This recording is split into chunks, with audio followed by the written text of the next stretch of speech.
All right. How do you feel? I feel calm, excited. I love podcasting. I feel ready for the weekend. It's a Friday. I'm going to laugh my face off tonight. Me too. Are you going? Yes, I'm going. You're going to Nate? Oh, yes. He's my favorite. I can't wait. I feel tired. Yeah. It's been a long week. It is Friday. Yeah. Fridays are usually like, oh, yeah, it's Friday. But I'm like, Wow. especially Friday night, it's like, let's go do something. And it's like, Nope. well, we're going to talk about emotions. Yeah. And what a huge topic. But so we know that there are some people who are more emotional than others. Sure. Yeah.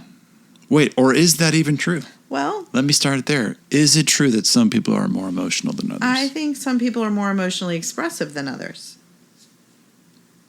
And I think there are some people that are deeper feelers or like bigger feelers. Like we all have emotions. Okay. But I think people feel them more intensely than other people do. So maybe the right way to say it is that everybody is emotional. Yes. But people vary in their expression and the degree of those, the size of those emotions. Yeah. Big feelings, like we say to our kids. Yeah. Yeah. I can see that you're having some big feelings right now. Yeah. Yeah, and I think intensity is a great word. Some people don't feel them very intensely, and other people do. Like that internal sense of maybe sadness is felt more intensely than other people. Why? I don't know. Yeah. Well, maybe we're going to talk about that. What factors... Well, let's say in addition to sensitivity to emotions, okay, people have comfort levels with emotions. Yeah. In themselves and others. Is that it's not really the same. So let's just say are the people who feel emotions more intensely more comfortable dealing in emotional spaces, do you think? Not necessarily. Okay. Some people that feel very intensely don't like that they feel very intensely and don't want to feel very intensely and can shut those down. I have gone on a journey with this, I think, with other people. Okay.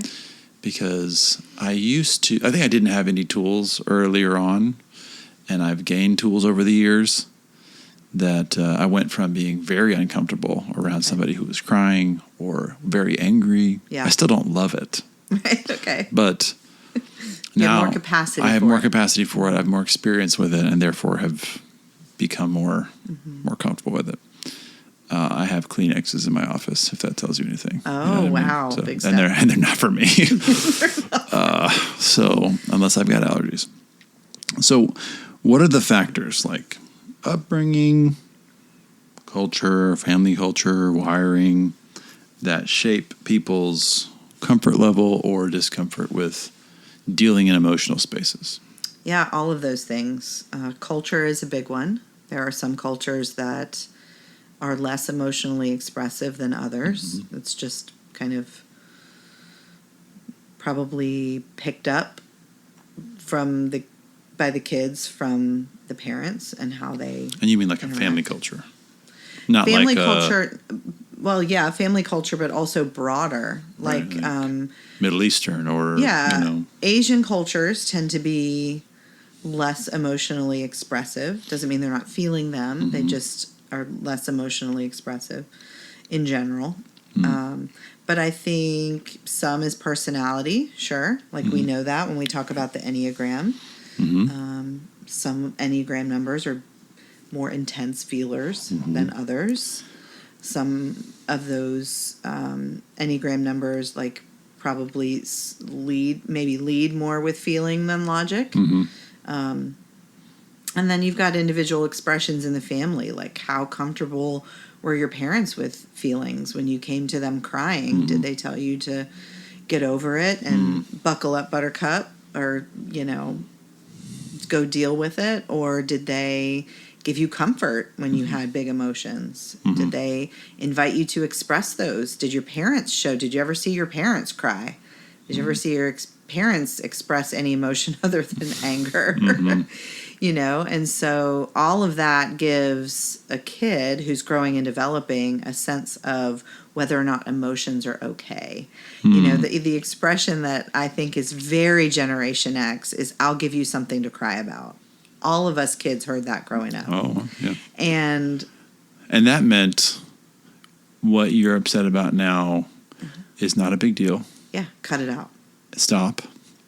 Or I will give you something legitimate, i.e. pain. Right. That's the that will cause implication. you that will cause you to cry. Yeah. You know? So yeah, for sure. That sounds very triggering.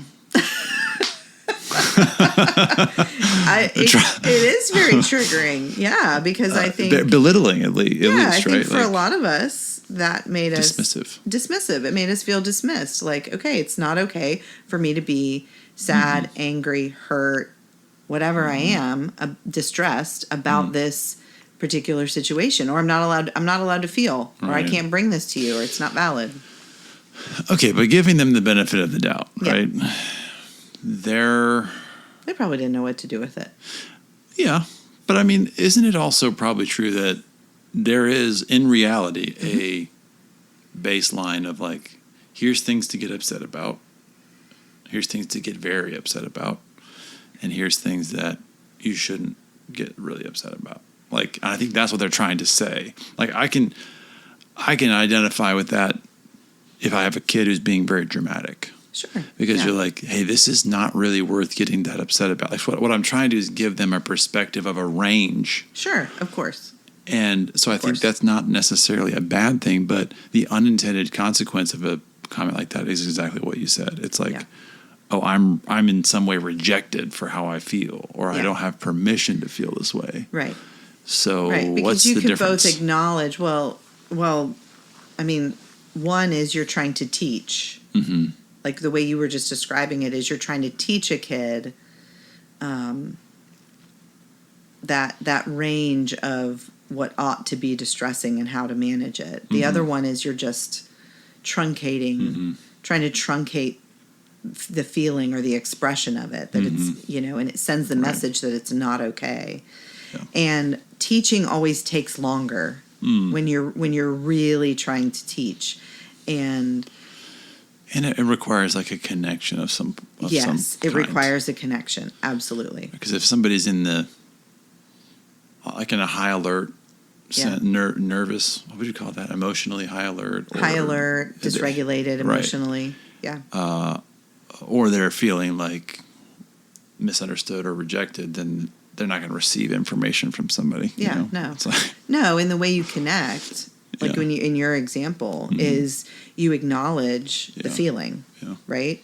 I can tell you're really distressed. You know, you got to calm down first before, and you got to help them calm down first before you can even teach them, right? It's not an in the moment, stop it, or I'll give you something to cry about. It's, I can see you're really upset. Let's take a minute, right? And they calm down, and then you can teach them, hey, I know this feels like a big deal, but in the grand scheme of things, is it a big deal? It's going to be over in a few minutes or whatever. Like like getting a shot at the doctor, you know? Like, you know, my oldest son, oh my gosh, he would hate hearing this, but my oldest son, up until he was like 11 or 12, I mean, he still doesn't like shots, but like we had to hold him down. Right. It was outrageous, right? Yeah. So you are like, man, this is going to be over in a second. You're making this worse. Like, take a deep breath. And It's speaking of neighbor Agatsy, his bit about his daughter getting a shot, and he's like, she didn't cry at all, you know. And my wife was like, she's going to grow up and be a strong woman. He's like, or she's going to be a psycho. She's like, she doesn't know what it is, and she's fine with it. Like, I know what it is, and I hate it, you know. Yeah. So it's interesting you use the word culture, because culture is something that is often implicit. Yeah.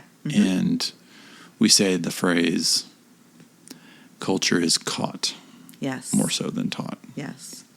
So that kind of gets into family of origin, or, so when you think about how emotion was, the culture of emotion in your childhood, you're not really realizing that when you become an adult, No. you've defined normal, extreme, expectations or otherwise. The rules of engagement, you've defined them already, Right. Probably subconsciously, and they're not going to be the same as everybody around you. Right. So what kind of clashes potentially does that cause in relationships? Yeah, gosh, especially in relationships, right? Like if you grew up in a household where there wasn't a lot of conversation around emotion or emotional expression, where emotion wasn't really welcome, it was kind of that idea of, get over it, stop crying, move on. Then you learned to stuff it down. So how does that show up in a relationship? Well, now you're not going to be emotionally expressive with your wife or your husband. And if you're not expressing emotion, you're not really connecting because emotion is the language of connection. It's the language of intimacy. So if you're just walking around with these bottled up feelings, you're not connecting, and they're eventually going to come out. And they're probably not going to come out in the way that you want them to. You're not going to be able to express, hey, I'm really disappointed. You're going to express it in anger. Bless you. I feel very emotional about that. That's a first on our podcast. I don't think anyone sneezed. I really tried to hold it in. I tried to bottle it in. Right? It just came rushing out. I couldn't do it. There's a lesson there. There's a lesson there. Yeah. But then on the flip side, if you grew up in a home that was... maybe this is the other extreme, right? Either everything was bottled up and there's variations in the middle, or everyone was very emotionally expressive all the time and things were maybe volatile, right? In your house. Everybody was always yelling and expressing themselves and very chaotic, maybe, right? And you bring that into your relationship, and imagine if you were paired with someone who was emotionally suppressed. Yeah. This would be very difficult. It's usually a variation of somewhere in the middle. I'd also add to that a person who grows up in a home where they're seeing something lived out can either decide, I'm just going to go along with that, or they make some kind of decision. Right. I will not be that way. Yeah. Right. And so a person who grew up in a very volatile, emotional home might actually be very reserved. For sure. Because what they saw was, I'm going to do the opposite. Yes. And potentially overcorrect. Yeah. Right. Okay. I'm working on this thing. Okay. Let's call it a model. Okay. Let's call it a theory. Okay. And it has to do with feelings, facts, and actions. Okay. All right. So imagine, if I had a whiteboard, I would imagine that there's like three, like a triangle. Okay. So you have feelings here, and then you have so feelings or emotions. And then over here you have facts or the truth. I think that the way that, you can tell me if I'm wrong, the way that we all are, regardless of your wiring, is that feelings always come first. Like emotions are a automatic, like for example, if you go buy a new car, even if you're the research type, I promise you, and the science backs it up. Yeah, you're buying it based on emotion. Yeah, 100%. Like you're actually, if you're a research type, you're looking for facts to support your feeling of just, I like it, I don't know why, or maybe I do know why. So feelings are always first, and then when you're immature, you don't care about the facts. Right. Right. But then as you mature, especially if we're thinking about Christian maturity, you check in, check those emotions in with facts, truth, the Bible. Right. So you grow as a Christian by knowing the truth, so that then you can weigh against that truth, these emotions that you have. Now maybe you'll still have all these crazy emotions, but as you weigh them against the truth, you don't act on them, or maybe they're actually shaped over time. Yeah.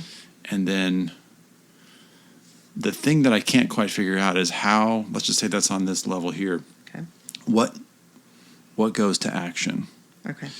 Because sometimes I think there's probably two pathways to action. You can be emotional and act. Mm-hmm.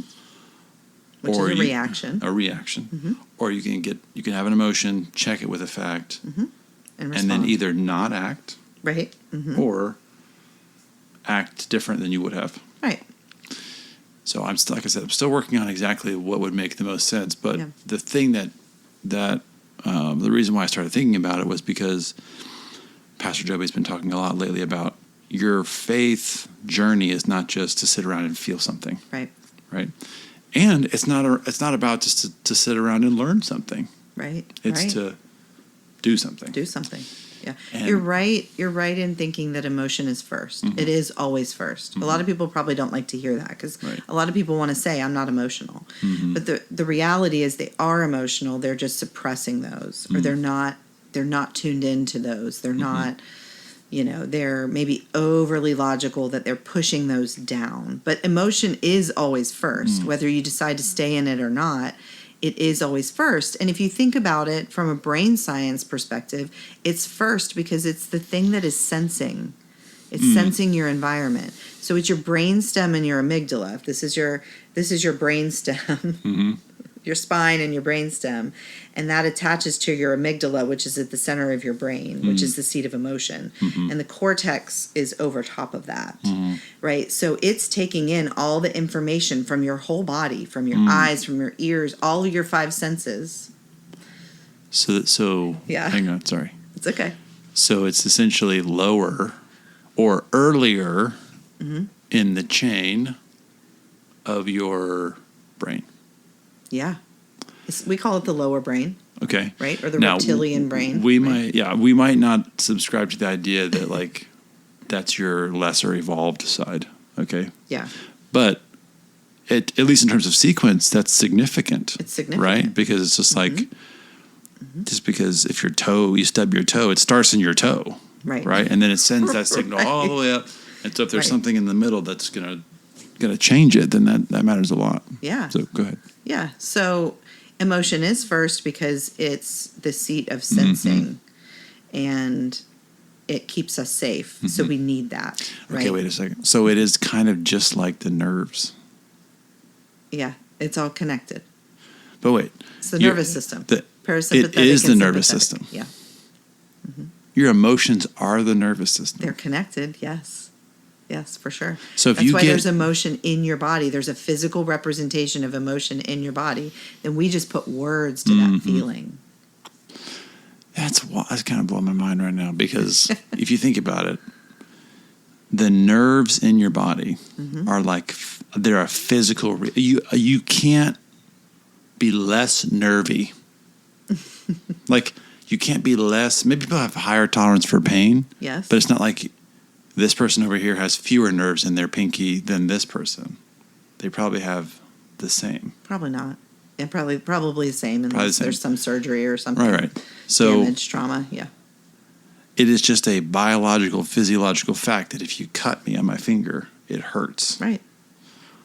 I have no choice in that. Right. It's just going to hurt. Yeah. And so what you're saying is emotions are more like that. Yes. Than like what you choose to believe. Right. They're way closer to that than what you. Yes. Because I think a lot of people think of them as this ethereal out there. I can adopt them or not. Or I can do this or that with it. But they're like, no, they're there. They're there. And do beliefs impact emotion? For sure. But they are more just everybody has them and they're kind of like a natural thing. And so when you say to someone, you can't feel that way. Well, I mean, that's like saying you can't be 7 feet tall, Vinky. You just are. Almost. Or like saying you can't have a hurt finger if I hit it with the hammer. You can't feel that way. Right. It's like, no, it just does. Right. It just does. So saying an emotion is wrong or not welcome or not okay or you shouldn't, it doesn't actually just make sense because it is, like you're saying, it's a biological process that's happening in our body, and it was created to keep us safe. We need to sense danger through, if you're talking about nerves, we put our hand on a hot stove. We need that sensation so that we move our hand so that we don't absolutely third degree burn our hand, right? So, and that nervous system does not know the difference between physical pain and emotional pain. Wow. It does not know the difference between you're hitting me over the head with a frying pan and you're insulting me. It's So going that's to react why, very similarly.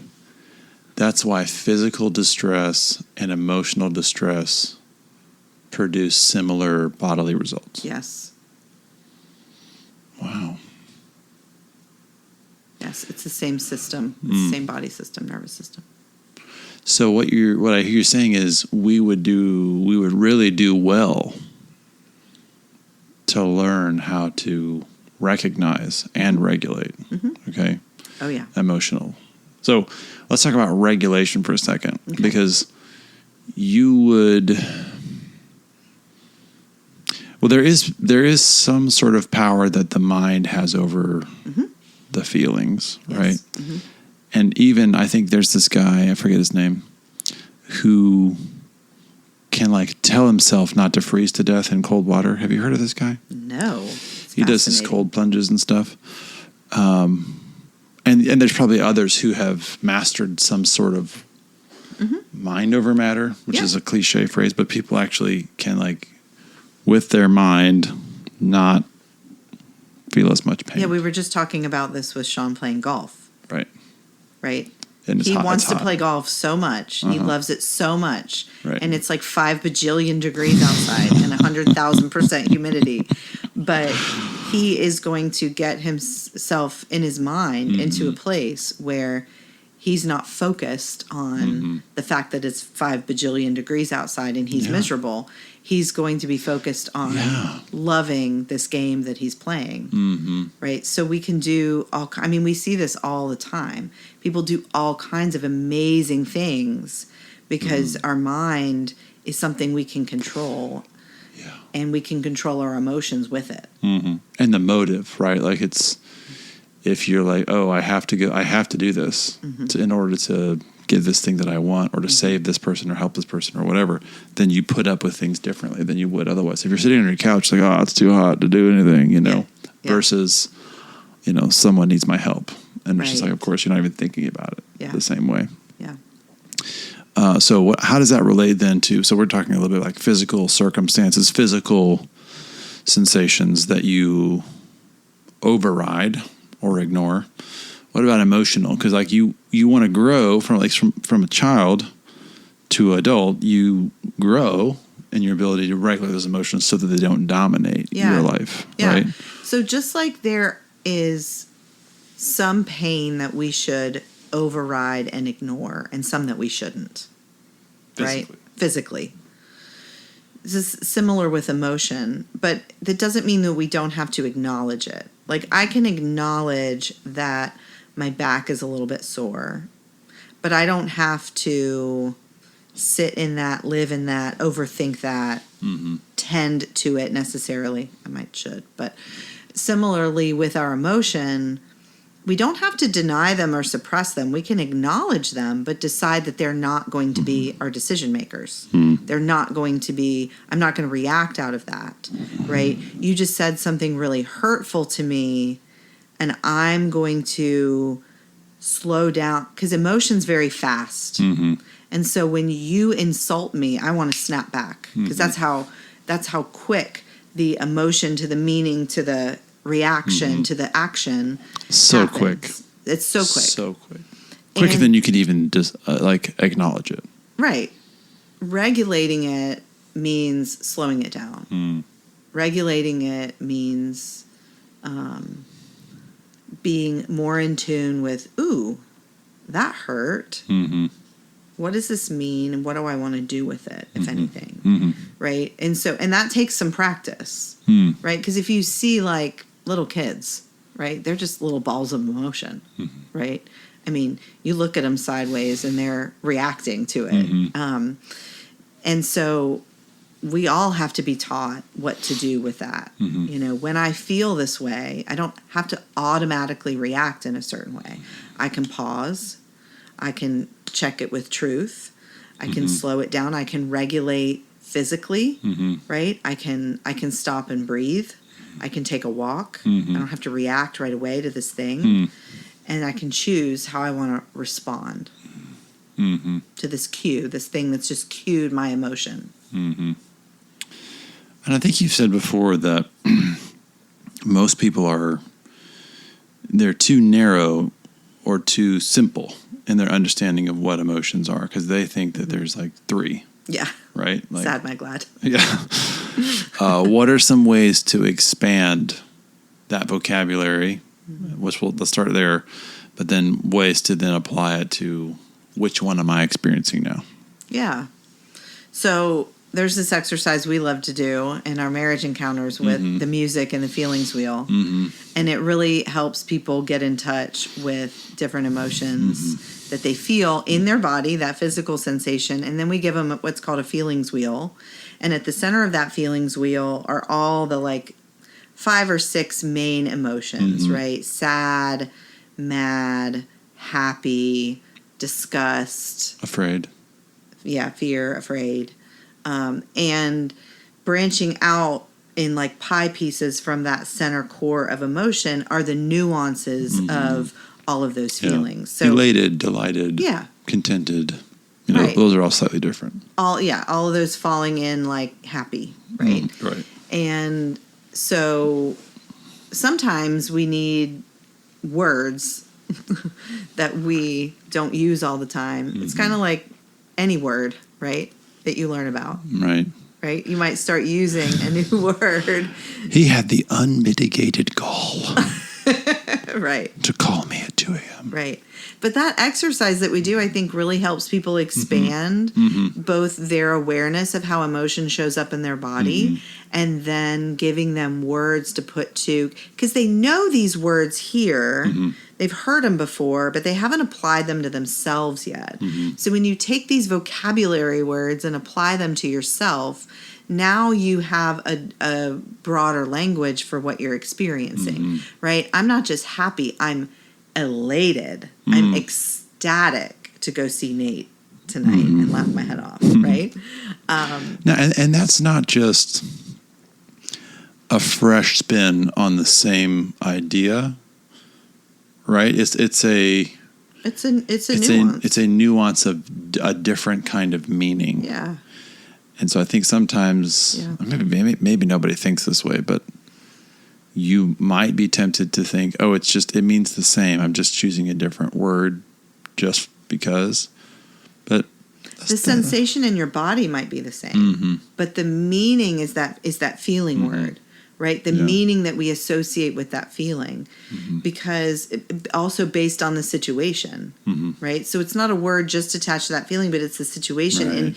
And in that case, we're listening to a song that produces some images in our brain, produces some feelings in our body, right? So there's a lot that goes into naming that particular feeling, not just the physical sensation.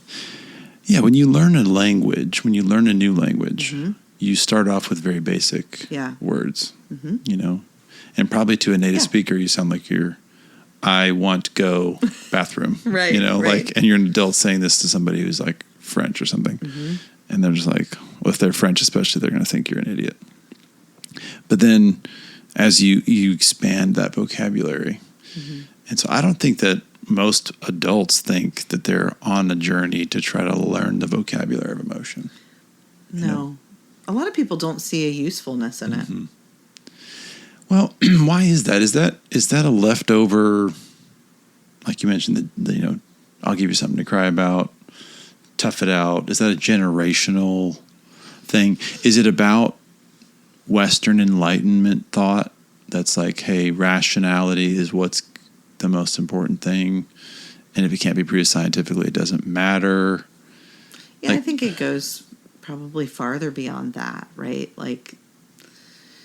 Not just, well, maybe it is Western Enlightenment. I think that as we as we had more written word and more scientific thought and more discovery, we began to value what you can see and logic and reason.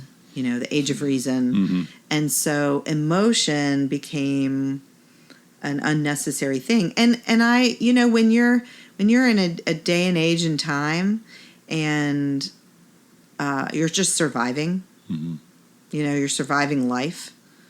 The privilege of talking about and getting in touch with emotion, it's very secondary. I say privilege because I think it is a privilege that we would be able to expand our knowledge of what emotion is and use it as a way of connecting. Because when you're surviving day to day, you're just trying to keep everybody in your family alive. Emotion is running in the background, but it's not something that you're going to talk about necessarily. Yeah, it's still there. It's still there. It's just feels not. like it's like that Maslow's hierarchy, right? Right. Yes. But back up for a second. Okay. Like this is a personal, let's have some personal therapy. Okay, right. What do you call it when, so you just said you insult me and this thing happens. That happens very quickly. I think what I have is some sort of, I don't know, block out. Downregulate. Block out of so it's like it becomes a blank space. Yeah, you downregulate. Instead of upregulate, you downregulate. So it takes me a while to unravel what did that actually do. So I could be in a situation where it's like it's tense or I was hurt by something, but you can't access it. Yeah, it's like it's protective. Yeah, exactly. It's like if you were in a car accident and you blocked it all out. And then you're like, I don't even know what happened. It's like it happens in these tiny little episodes. What's that called? Downregulating? Downregulating. So you have upregulating and downregulating, right? So would upregulating mean you super tune in? You super tune into it. Yeah. Okay. Yeah, you get heightened and your body maybe, like what you're talking about in downregulating is like a freeze or a flee. Right, where upregulating is like fight, right? And so, is that just like part of your wiring, or is that? I think again, it's complicated. I think it's part of your wiring. It may be part of your context growing up too. Like a lot of people, I don't think this is your context, but a lot of people that grew up in a really chaotic context. Like there was a lot of fighting and stuff, would learn to downregulate, right? They'd learn to, and it's probably a combination of your wiring and your personality and your environment. They would downregulate or dissociate even to kind of protect from, because it's so overwhelming to be in that. And they would, kind of downregulate, kind of go numb. Yeah. As a way of self-protection. But your brain automatically does it. It's not like you're like, now I'm going to downregulate. No, it just happens. Tuning out, Well, so how do you, can you fix it? Can you change it? Can you get better at it? I think it takes a little bit of practice, yeah. And that would be like what you said earlier, slowing down to try harder to. Yeah, slowing down, trying to tune in before you emotionally go offline, right? Trying to increase your capacity or build we call it a window of tolerance. So when you downregulate, you're going like outside of your window of tolerance, like low. Like something has got you out of your window of tolerance, and so that's how you're coping. Or when you're upregulate, you're outside of your window of tolerance, and so you're just like overly anxious and dysregulated that way, okay. Right? So downregulating is like being overly regulated, like too regulated that you can't even feel, right? You're like void, you're numb, right? And then the upregulating outside of your window of tolerance is you're so overwhelmed with emotion that logic is just totally turned off, and you're overreacting. Yeah. Is that window of tolerance something you can? So are you saying it's like almost a muscle you could, or you could develop a a wider repertoire of tolerance. Totally. And I really think it just takes practice. If we're talking about where you get overwhelmed, it's really trying to work to like regulate yourself down by, by breathing, by taking a walk to calm. But if you're down regulated, you want to try to stay online a little bit longer. You might want to actively put yourself in situations that should be emotional for you, right? Put yourself in situations where, and like this is what you're talking about, right? Like you're getting better at sitting with people in their distress, right? That's the practice that I'm talking about. It's putting yourself in those situations where you have to stay attuned and you work hard, you more intentionally work on being attuned versus allowing yourself to emotionally exit. And it is interesting that oftentimes the solution is a physical one. Yeah. Do you know what I mean? It's kind of what we've been talking about. Because you said if you're going way up, then it's probably breathing or calming yourself physically. Right. And then I don't know what's the... Well, same way the other way. Like punch yourself in the face or something? Probably walking or getting moving. Like getting your blood flowing, punching yourself in the face. Yes. I mean, some kind of movement. I always tell my clients the best way to change your emotional state is to change your physical state. So either way you go, getting your body moving will change everything. Yeah. Okay, so what we're saying is everybody could use some growth in the language of emotion. All of us, yeah. All of us need it, and especially if you're... So what's the Duolingo... Like, how do people start? Like, maybe there's a book they could read called Jesus and Your Mental Health. Yes. I have a whole chapter on managing emotion for mental health. Yeah. I don't know which one. Maybe 5. Yeah. Might be chapter 5. Like, so the person who...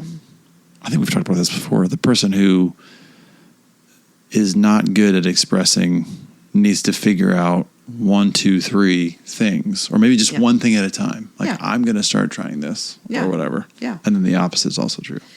A lot of it is bringing more awareness and being more intentional about it, right? Because we don't think a lot about emotion. It's just happening in the background. And so when we do that exercise with the music, that's bringing more intention to thinking about emotion, discovering it in your body, tuning in to what's happening on the inside of you. And that is, I think that's a great practice in the beginning for just getting people more familiar with what's going on. I would say being intentionally attuned when you're watching a movie, when you are talking with your partner, not being distracted, but listening to their story of their day and trying to put words or help them put words to how they felt about their day, and doing the same thing for you. Not just saying, well, I got up and I did quiet time and I went to the store and I went to work and I talked to some people and I came home. But like, my quiet time this morning was so rich. I felt peace and I felt connected to the Lord, and work today was difficult, exhausting, but I had a lot of hope for some of my clients. That's maybe things I would say, right? So it's telling us. I mean, think about storytelling, right? Why do we love movies so much? They tell a story, and there's emotional highs and lows, and there's a challenge, and there's victory, and there's defeat. All of that is emotional. And so thinking about life through those lenses will give you more language for it. Or think about a book, if you have to read novels or something like that. What a boring book it would be if it was written like you. Like, I did this. Joe got up. He walked to the store. He bought a candy bar and walked home. Like, nobody cares. No. That's and to kind of circle back around to those different nuanced words. Part of what good writing is, I love good writing. Yeah. Part of what good writing is the right word choices that then cause you to be like instead of she opened the door, she flung the door. Right. Right. Like that's, It's evocative. Right. Right. It evokes an image in the reader's mind, a feeling that they have. What's that he said? What's that he shrieked? Yeah. Like, that's different. Like, it conveys a thing. Yeah. I'm going to have to try that thing about, like, because I slip into that habit of, how was your day? And it's just like, it's a narration of the events. I did this, I did this, I did this, and it's like, somehow that didn't do what I wanted it to do, and it goes both ways, but it's a good hack. I asked somebody recently who had just got back from a mission trip, and I had a very short amount of time talking to them. And I said, what was the most meaningful thing to you? The thing that's just really sticking with you here from that trip? And they told me, and it was a different question than I usually ask. I usually say, how was it? And that's just such a broad question. But if you want to get to the heart of something for someone, you ask a more evocative question. What was that like for you? When you walked in and saw that, everybody jumped out and said, surprise. What was that like for you? That is an emotion question. That is a feeling question of, don't just tell me the events of how it happened, but tell me what your experience of it was like. We are experiential people. And so we can, this is such good language with our partner because they can connect to us when they understand our experience. We're apart from them more than we're together. So when Aubrey knows your experience of your day, she feels so much closer to you. And that is what we are wired, meant to do as people, is to connect with one another. Yeah. And you talk a lot about that in your book, the heart, soul, mind, and strength, like the whole person. And I think that's a big part of God's message to us as people is live fully alive, live. Yes. Love the Lord your God with all your heart, soul, mind, and strength, which is another way of saying live fully alive. Yeah. Because that's who you're meant to be and how you're meant to live. Yeah. I love that. That's a great way to say it. I also really I'm a big fan of asking really good questions, not just being like, how was your day? Like I said that to somebody yesterday. I said, what was the best thing that happened to you today? And most people are just like, oh, I don't know. Like I asked that to the kids sometimes, like at the table. It's like, what's the best thing that happened to you? And they're like, I don't even know, And so I'm always looking for good questions like what you said, like what meant a lot to you today? Yeah. Or did anything make you smile? Yes. Or, right? It's emotional. But yeah, you're right. That is the times that we feel the most like somebody's telling me something real is when they're saying, I was really heartbroken by this thing that I heard. Yes. As opposed to so-and-so died, like it's just so different. Yeah. So different. Yeah. I think that's how we're meant to be. Exactly. Well, I think we're about out of time on this one. It's been a fun conversation. Yeah. Read the book, read the chapter, try the music exercise. Yeah. Do you have that? I do talk about it in the book. Is it in the book? The wheel is in the book. Oh, great. And the exercise is in the book. Okay, it's totally something people could do on their own. Yeah. Soundtracks are always really good for that.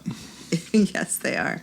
They're meant to evoke emotion. It's written into the music. The highs and the lows and the twists and the turns. Yeah. Yeah. All right. You want to close in prayer? I will. Lord, thank you for emotions. Thank you for the way you've wired us. You've obviously done it for a reason, and one of those that we see is to feel fully alive, and another one is to feel fully connected to other people. So, Lord, we thank you for that. We thank you for that ability. And, Lord, I pray for those who don't have much of an emotional language or feel very uncomfortable about even this topic, Lord, that you would just open them up a little bit to the possibility of how much more alive in you they could be when they get in touch with what's going on inside of them and connecting that with what's going on inside of their loved ones. Lord, just thank you for this crazy roller coaster of life that you give us and the emotions that you give us to experience it. We love you in Jesus' name. Amen. Amen. Thanks for listening to Jesus and Your Mental Health. If you would take the time to review and subscribe to this podcast wherever you listen, it would mean a lot to us. If you'd like more information about Rebecca Maxwell's practice, go to jesusandyourmentalhealth.com. This podcast and the information provided by Rebecca Maxwell and her guests are solely intended for informational and entertainment purposes and should not be taken as a substitute for advice, diagnosis, or treatment regarding medical or mental health conditions. Although Rebecca Maxwell is a licensed marriage and family therapist, the views expressed on this podcast should not be taken as medical or psychiatric advice. Always consult your physician before making any decisions related to your physical or mental health. If you are in a crisis, please contact the crisis text line at 988 or the National Suicide Prevention Hotline at 1-800-273-TALK, or call your local emergency services by calling 911. Join us again next time for Jesus and Your Mental Health.